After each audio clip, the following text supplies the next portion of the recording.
nagbabalik na naman ulit tayo. Ano po, kung saan po kayo naroroon. Magandang umaga, magandang tanghali at magandang gabi sa inyong lahat. Ano po? Andito po tayo ngayon sa bandang north ba to? Andito po tayo kay Ma'am Sahara. At sana po makatulong to itong vlog na ito, lalong-lalo na po sa ating mga newcomers. Ano po? Pag-uusapan po natin dito yung, anong sabi ni Ma'am Sahara? General taxation. Tama? Yan. Yan, maraming salamat po sa inyo sa patuloy pong pagsubaybay. Yan, laki ng bahay nila. Ma'am, kayo po si Ma'am Sahara? Yes po. Yan. Nice to meet you. Yan. Charge more. Pero sa akin kasi, yung fair lang. Sa akin kasi, it's not about yung magkano yung ikikitain ko. Ang gusto ko kasi is masatisfy na yung client.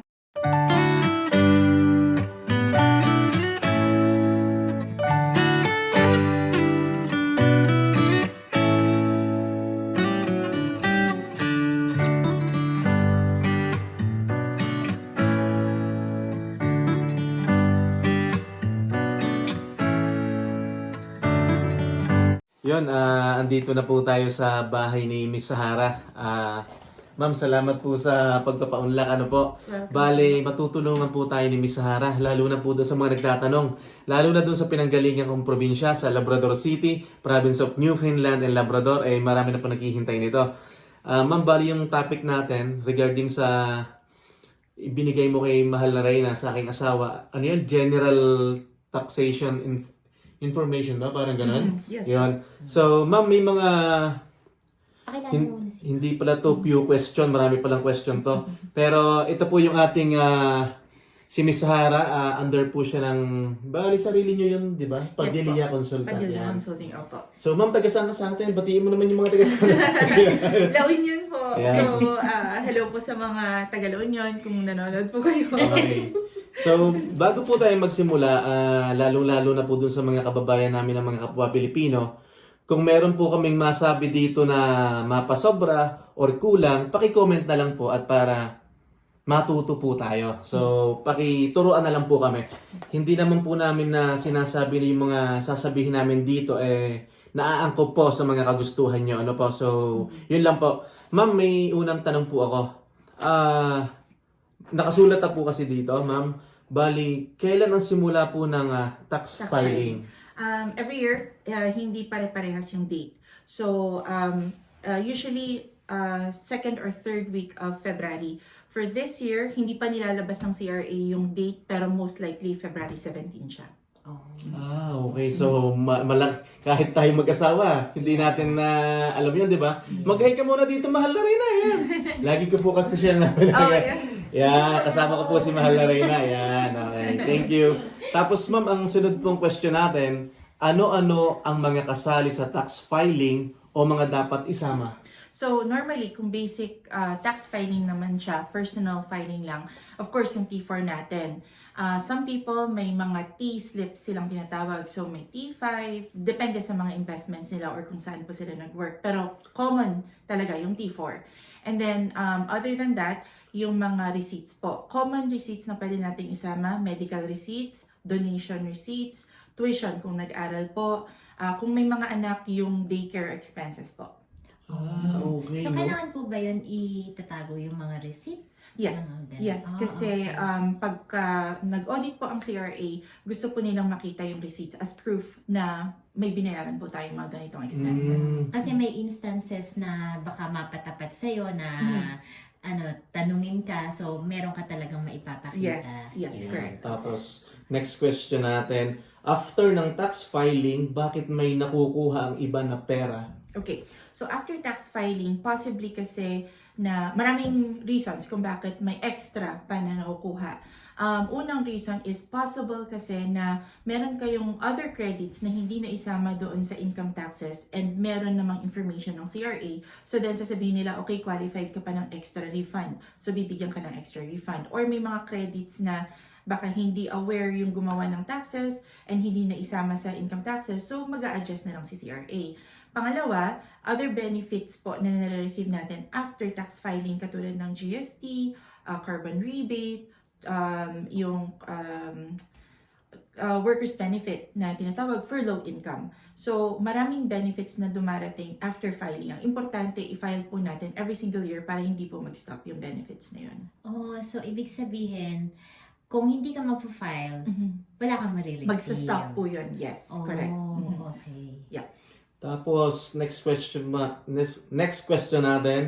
Yung iba naman po, after ng file ng tax filing, nagbabayad naman sila, Nagbabayad parang sila. negative, ano po? Right. So, may dalawang klase. Yung una is, after filing, sinabi na sa kanila na, oh, kulang ka ng taxes, you have to pay kung magkano man. So, aware yung tao kung magkano yung babayaran if kailangan nila magbayad. Pangalawa, meron yung akala nila okay na, may refund man sila or wala, akala na tapos na, and then biglang darating si CRA, sasabihin niya, oh, kailangan palang magbayad ng ganitong amount. Yeah. Yung reason noon is either may na-miss na T4 or may mga hindi na-include doon sa income taxes nila, and then nakita ng CRA, then again, sila ulit yung mag-a-adjust, and then pababayaran nila kung magkano man yung payment na kulang.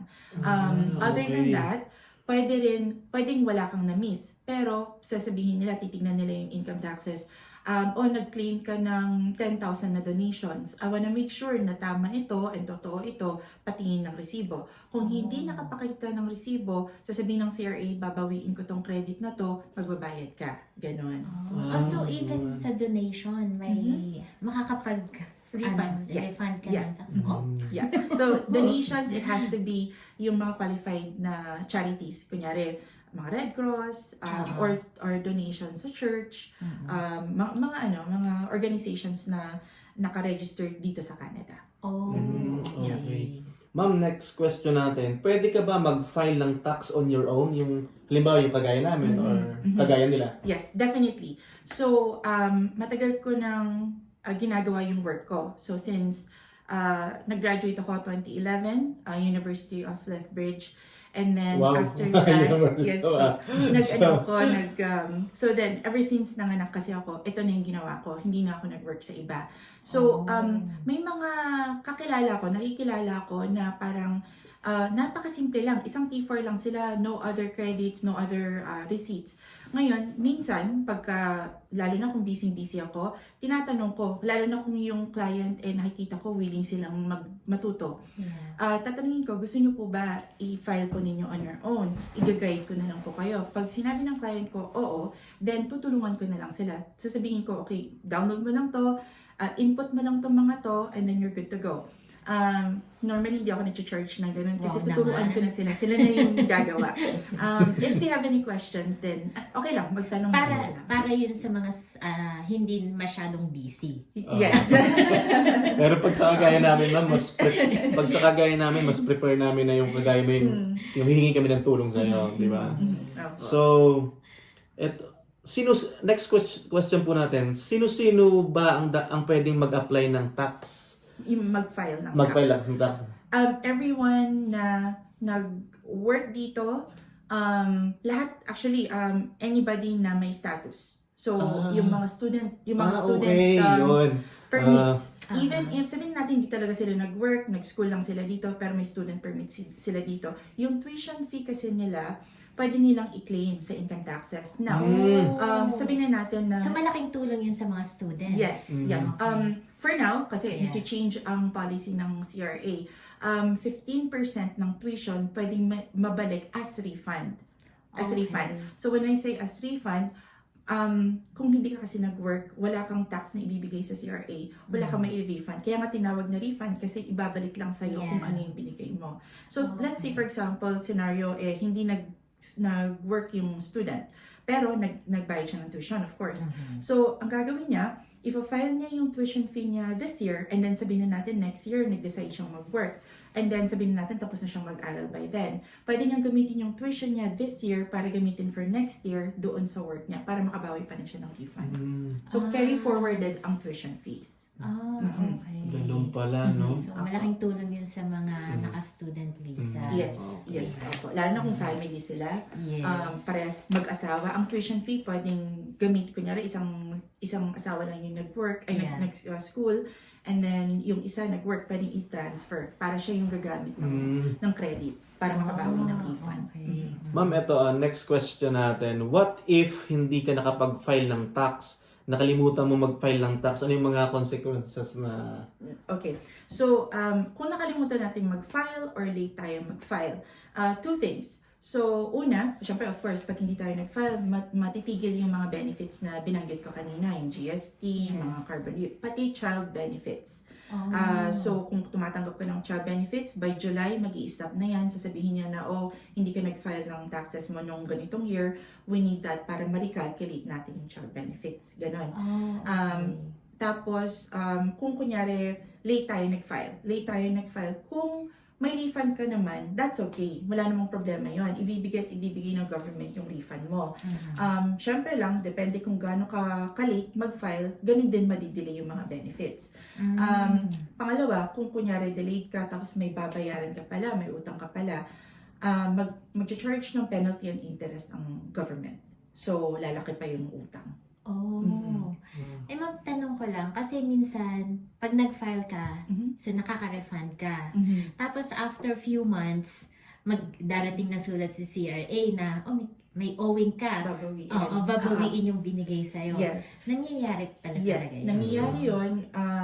There's different reasons. So, una, baka nagkamali lang doon sa input. Kasi 'di ba yung T4 kasi natin, ini-input natin siya para ma-recalculate kung may refund ba, may owing, or what not. Possible kasi na error lang siya sa pagka-enter. So, one yun. Pangalawa, baka may na-miss na T4. Sabihin na natin, ang dami-dami niyong work in 1 year. Tapos nakalimutan ko, nag-work pala ako part-time 2 weeks lang dito sa McDo. Nakalimutan ibigay or hindi nakuha or whatever reason wala sa kanya. So, nung binigay dun sa gagawa ng taxes, of course, hindi na-include. To make sure na walang nami-miss, it's always good na pipili po kayo ng accountant na may na e-filer kasi pwede nilang i-check sa CRA yung mga T4. Possible, marami akong clients na bibigyan ako ng T4 tapos titingnan ko, okay, ito lang po ba? Pag i-check ko sa CRA, marami pa pala. So, at least, double check niyo pala. Yes, dina-double check ko. Hindi man 100% palagi na kompleto, pero at least higher yung chance na makukumpleto namin yung documents. So, at least less yung chance na ma-reassess sila kung sakali. Ganun. Oo. Tapos, and then, yung iba, kaya nagbabalik, katulad ng sabi ko kanina, na baka naman ni-reassess pala sila, gusto lang makita na may mga receipts ka, pero hindi mo pala naibigay, mababalik nila yun. But yung mga cases na gano'n, as long as, kahit late ka, as long as may bigay mo yung proof na meron ka namang resibo na gano'n, okay lang, ano naman nila yun, aayusin naman nila yun. So, not necessarily na.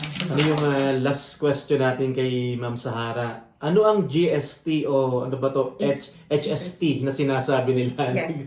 So, GST, yun yung kaninang nabanggit ko rin na benefit. So, GST is, kasi diba dito sa Canada, ang dami nating taxes na binabayaran.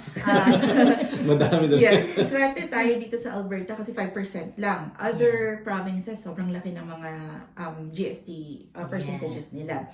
So, ngayon, sabi ng government, okay, so dahil nagbabayad kayo ng mga GST sa mga products na binibili ninyo, it's fair na bigyan namin kayo ng rebate. So parang give and take lang ang government sa GST.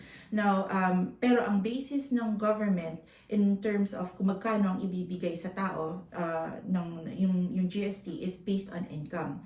So may ano siya iba-iba every single year, but may minimum and maximum threshold ng income. So kung yung income mo is pasok doon, may marireceive kang GST. Yung amount ng GST depends on kung nasa lower ka ba or nasa higher na amount. So parang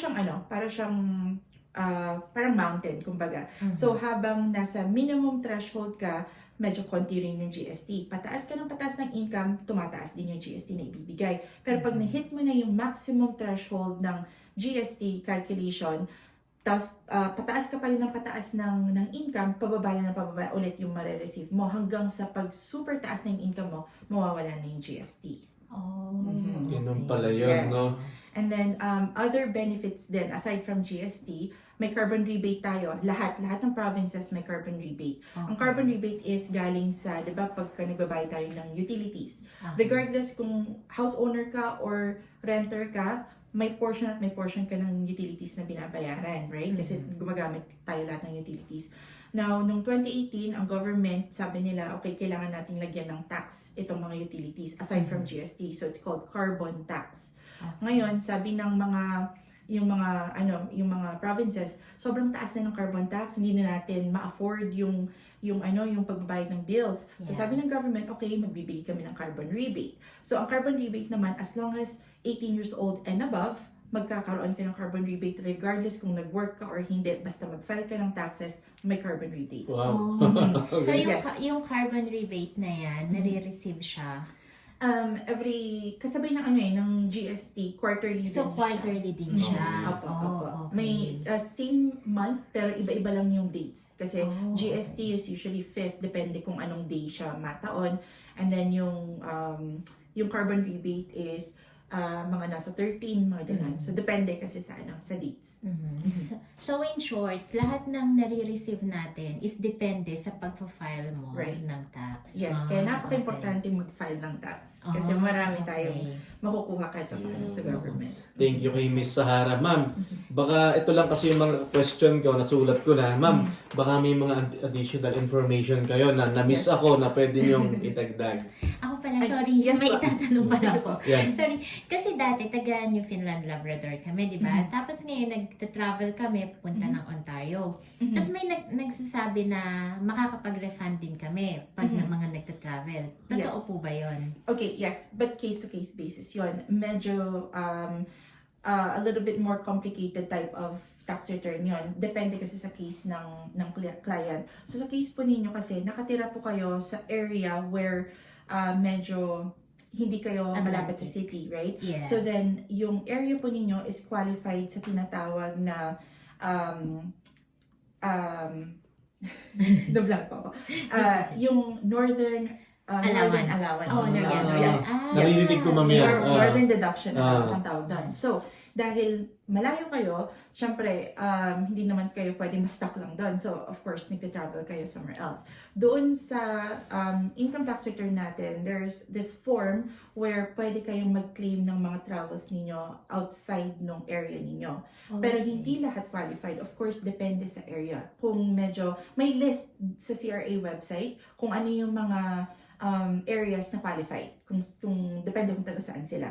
Okay.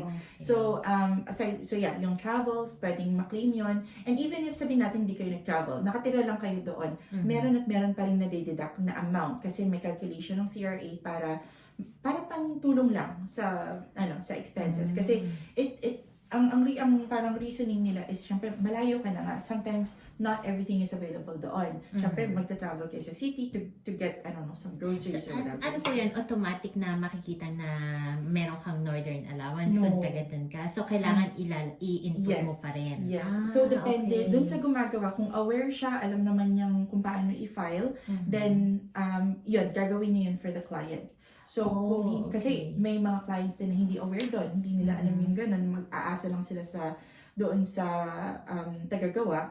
So then, mamimiss nila yon pagka hindi na-include. Now, there's always ways to adjust it. Kunyari, natapos na yon, tapos sabi nila, ay, may ganun pala, hindi ko na-claim yun before. We can always adjust. Okay. So, kailangan pala talaga pipili ka ng accountant mo sa tax filing na knowledgeable sa lahat ng bagay. Okay. So, thank you, ma'am. Katulad ni Miss Sahara. Yeah.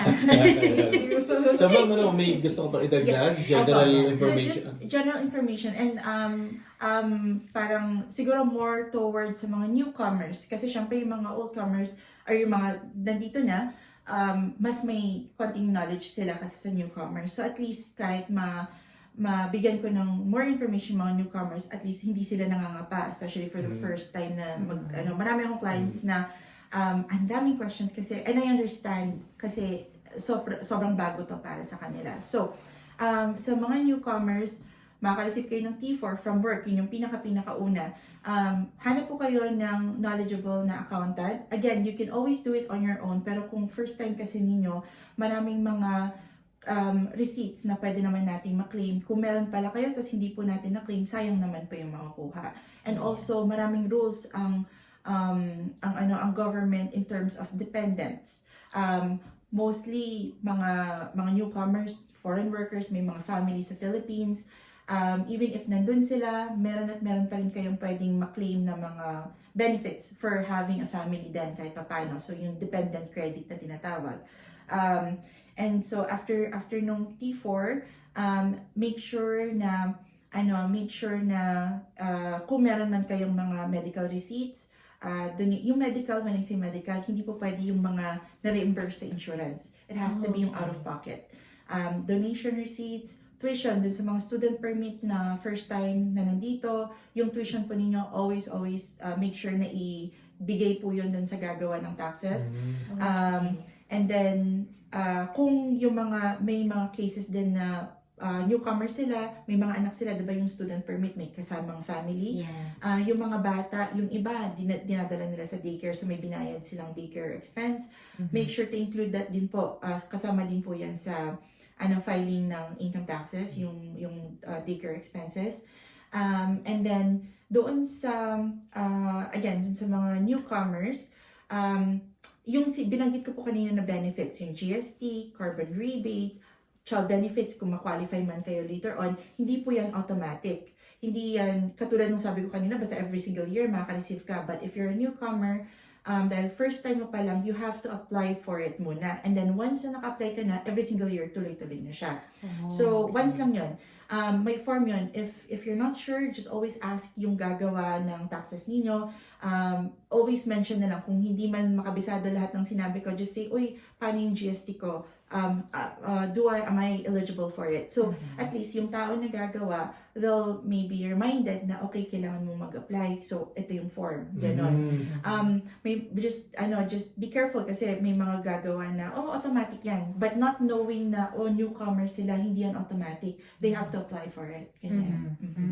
Okay. At least malinaw na sa atin. Yeah. So, ma-share ko lang po, dumating po ako dito sa Canada, sa Labrador City po. Nag-file tayo ng tax for 2019, tama? Yes. Tapos ang bayad natin is sa 120, no? Pero magkaiba yung sa atin dalawa. Magkaiba pa yun, no? So 120 each. Tapos, ito siguradong marami magtatanong nito. Pag kay Ma'am Sahara tayo nagpa-file ng tax, ma'am, magkano ba yung fee? Personal taxes po, charge ko is $35. Wow, so pwede na po yun, ano? Para sa amin, Yes. mura na po yun, malaking tulong na yun sa amin. Tapos, sigurado itatanong din to ng ating mga viewers. Oras na nakapag-file ka ng tax today, ito may tanong to, nag-message sa akin eh.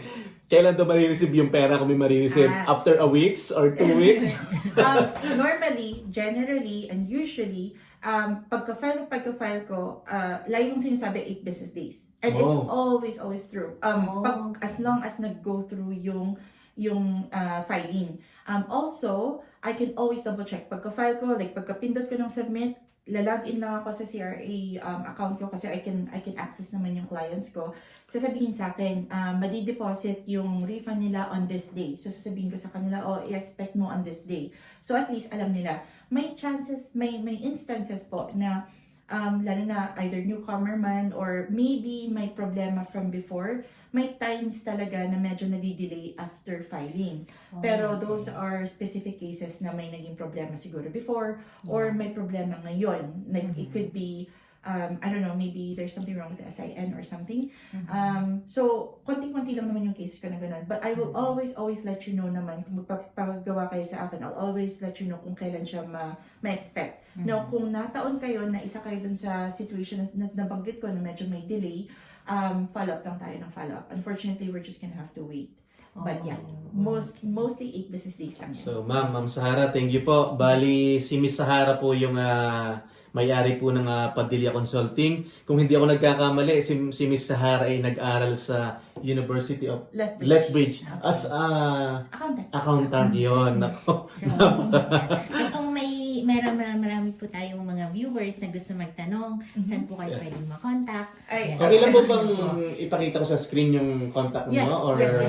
Yes po. Yes. So, Opo, yan. opo. Sabi niya, isasabihin ni Ma'am Sahara. Yes. Ay ma'am, pakisabi na lang po. Okay. Yung... Phone number ko po, 780-709-3984. Email address, padilloconsulting1616@gmail.com. Yun, ma'am, thank you po. Ulit-ulit ako na nag-thank you kasi marami naghihintay talaga ng video ito. So, kung may pagkukulang po si Miss Sahara sa mga nabanggit niya, paki-comment na lang po at para matuto po tayo lahat. Siyempre ma'am, yung mga kapwa natin Pilipino, di ba? Ay, ba't hindi niyo nabanggit to? Hindi niyo nabanggit to? May mga ganun kasi. Yes. So, yun, paki-comment na lang po at para Yeah. malinaw po sa lahat. Yun. So, ma'am, thank you Welcome. Salamat sa time. Yes, Siyempre. very general lang po yung information. There's more information to give. Just let me know lang po. Kasi masyadong mahaba kapag i-discuss ko dito. But I'm always open to consulting. So, free po yung consulting ko. If you have any question, I'll sit down with you as long as hindi ako naman ako super busy. Usually at night, talaga I give time naman sa clients ko for free of charge.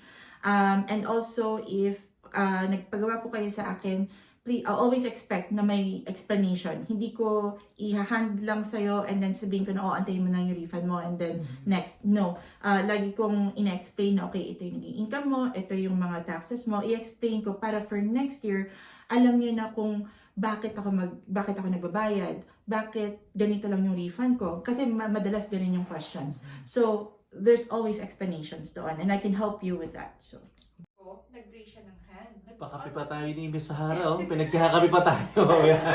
Yan. Sabi nung klase ko, katabi ko lang siya, sabi niya, I don't understand this question, sabi niya. Tapos nagulat ako, yung teacher, hindi man niya sinabi na, okay, ito yung answer. Sinabi niya, ganito yung gawin mo. Sabi ko, ba't ang daya? Parang, ganun din. Yung parang, pati pala ako, pwede pala akong magtanong pag hindi ko naintindihan para ma-perfect ko lang yung Yeah. But hindi ko na lang ginawa, hinayaan ko na lang. So nakita ko, ang education dito for high school anyway, medyo spoon feeding siya. Yeah. Hindi katulad ng Philippines, stricto talaga. And mas gusto ko yon kasi natututo. Yeah. Dito kasi, basta makuha mo lang yung diploma mo, okay ka na. Although hindi naman lahat, of course. I'm sure may mga students talaga matatalino talaga. Yeah. And then may mga teachers na okay din naman, hindi naman. Pero in general, yung Yun, pauwi na po tayo ng bahay at maraming salamat po kay Miss Sahara. Siya po may-ari ng Padilla Consulting.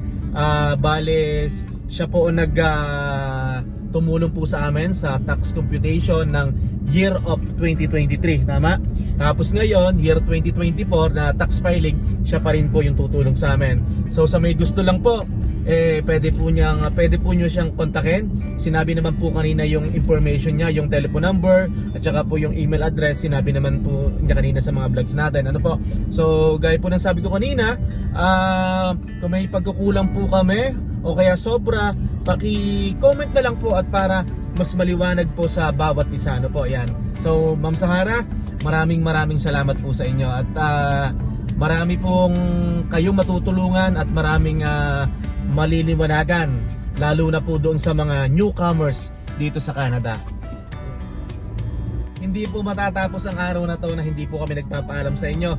Kung saan po kayo naroroon ay magandang umaga, magandang tanghali at magandang gabi sa inyong lahat. Maraming salamat po at pwede ho ba ako mag-request doon po sa mga hindi pa nakapag-subscribe ay pa-subscribe po at doon po sa mga komento nyo po. Maraming salamat po. Ano sasabihin mo, mahal na Rana? Sorry.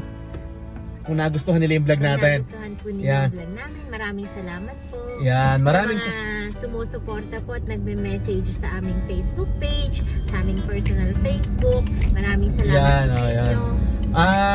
Bago po lahat, paki-comment po kung saan po nakaabot ang video ito at para ho naman malaman namin ay siya. Hanggang sa muli po. Maraming salamat. God bless everyone. Bye-bye! Snow na po, ha? So, andito pala sila sa bandang north, no? Pero hindi masyadong kita sa camera, no? O nakikita rin? Ayan, nakikita naman pala yan. Minsan kasi pag naka-video na, kahit malakas ang snow, hindi siya gaanong ka-detalye yan.